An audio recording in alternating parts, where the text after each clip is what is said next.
Biden administration announced Tuesday that it has distributed $20 billion in loans to Ukraine that will be recouped from profits generated by immobilized Russian assets. These funds, paid for by the windfall proceeds earned from Russia's own immobilized assets, will provide Ukraine a critical infusion of support as it defends its country against an unprovoked war of aggression, Treasury Secretary Janet Yellen said in a statement.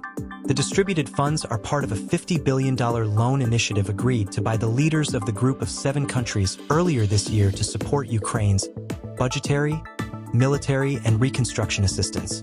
Under the terms of the agreement, the US, Canada, France, Germany, Italy, Japan, and the United Kingdom will each provide a sizable loan to war-torn Ukraine that will be recovered through profits produced by roughly $280 billion in frozen Russian assets, which are largely in Europe. The $50 billion collectively being provided by the G7 through this initiative will help ensure Ukraine has the resources it needs to sustain emergency services, hospitals, and other foundations of its brave resistance, Yellen said. Together with America's security assistance to Ukraine and the steps we will continue to take to decisively tighten sanctions on Russia, this action will further position Ukraine to defend its sovereignty and achieve a just peace, she added. Right now, Russian President Vladimir Putin is engaging our coalition in a contest of wills, counting on us to tire and ultimately retreat. But, through creative policymaking and the unity of the G7, we are sending an unmistakable message of resolve by making Russia increasingly bear the costs of its illegal war, instead of taxpayers in our coalition. The Biden administration has tasked the World Bank with distributing the mega loan to Ukraine.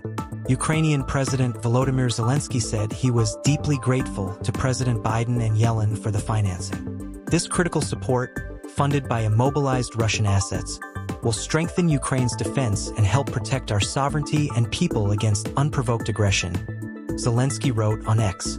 This decision is a powerful act of justice, he added.